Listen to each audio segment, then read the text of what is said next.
Hello and welcome to ThePrint. I'm Snehesh Alex Philip. Now, the Biden administration in the US on Thursday approved the sale of 31 MQ-9B remotely piloted aircraft, that is the RPA, and related equipment to India for an estimated cost of USD 3.99 billion under what will be a foreign military sale, that is the FMS.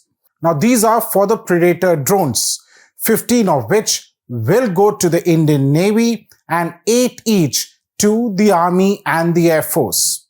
Now, the State Department, that is the US State Department, has also gone ahead and notified the Congress, which now has a 30-day window to object to the deal, or I should say the proposed deal.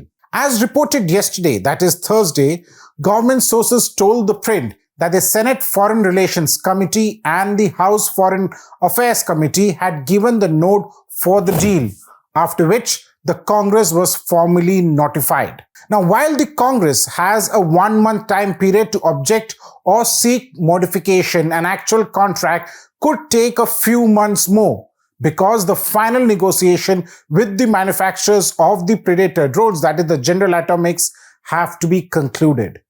Now, but what is FMS and what are the various processes involved? And these are the questions that I wish to answer for you. Now, the question is, what is FMS? While one would imagine that the FMS will be under the Department of Defense, it is actually the State Department that is in charge.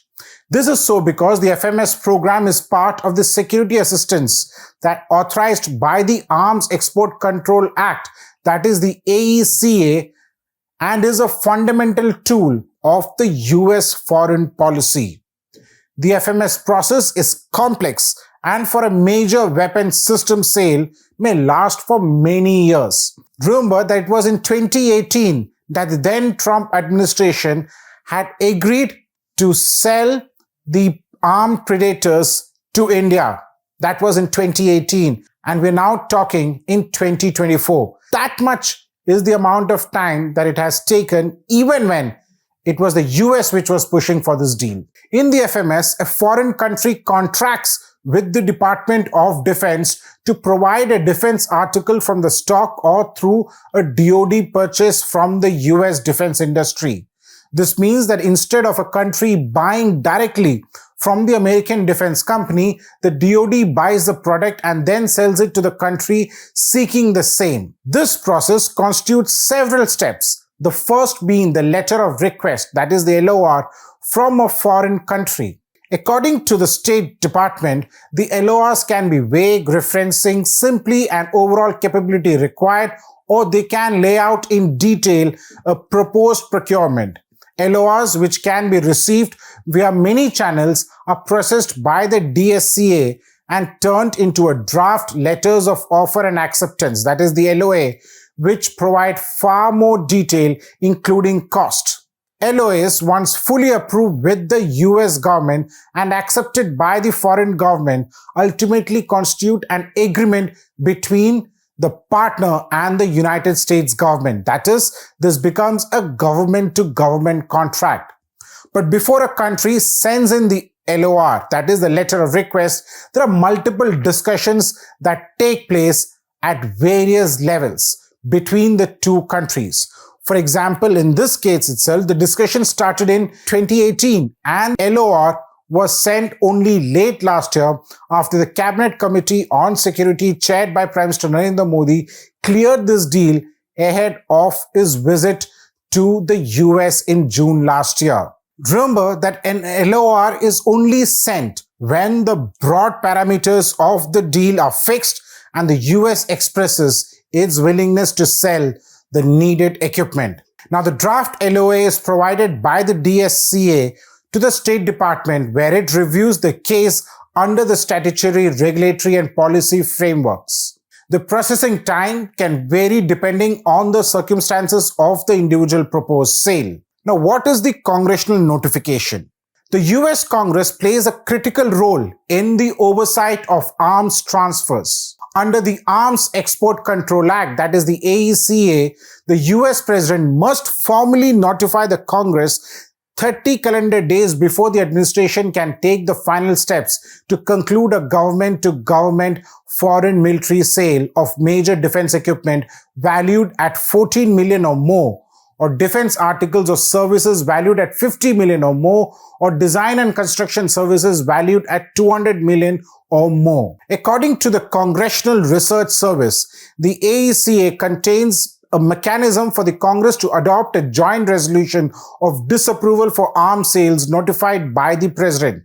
But remember that the Congress has never successfully blocked a proposed arms sale via such a resolution. Congress may adopt legislation to block or modify an arms sale at any time up to the point of delivery of the items involved.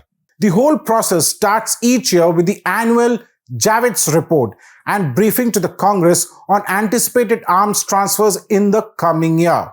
While this is the official notification, there is also something called the informal notification.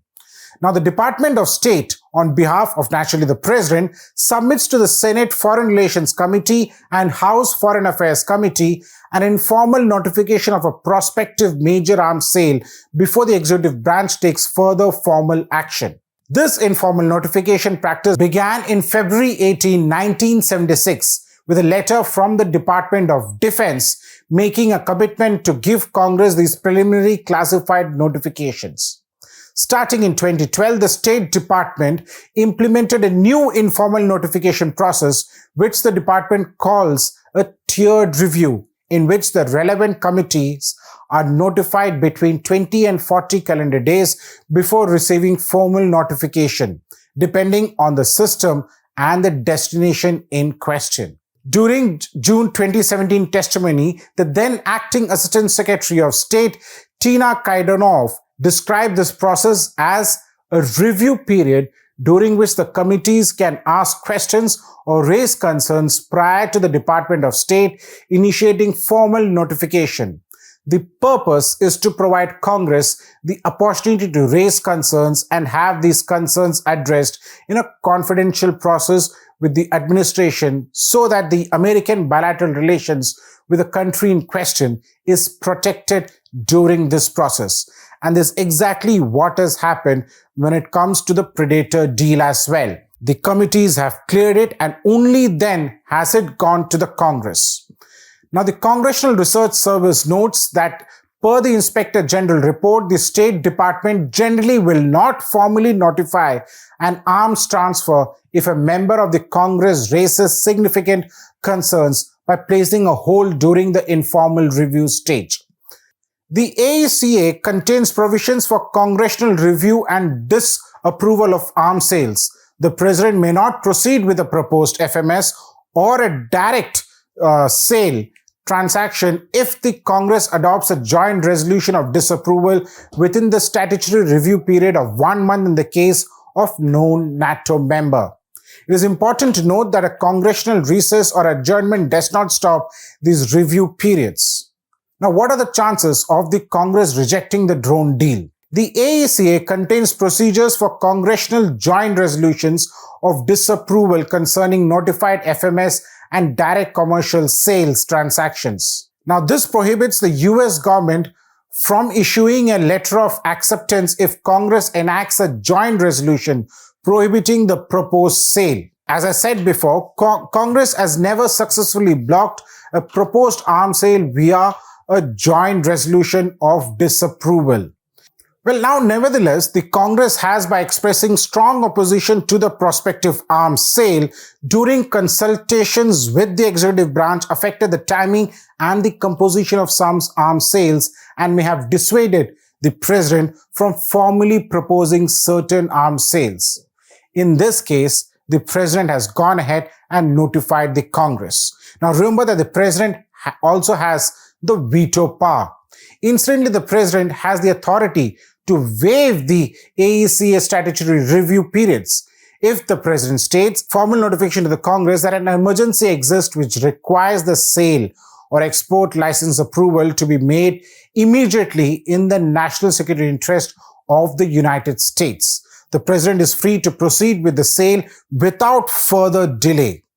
However, the president must provide Congress at the time of this notification a detailed justification for determination, including a description of the emergency circumstances that necessitated his action and a discussion of the national security interest involved. The president has used his veto powers on several occasions. Now, given that the State Department has gone ahead and notified the Congress formally, shows that a lot of ground has already been covered, and this could end up being just a formality, since both the committees, that is the tiered review, has already passed, or should I say greenlit, this particular deal. For The Print, this is Snehesh Alex Philip. Do subscribe to our Print's YouTube channel for more such videos.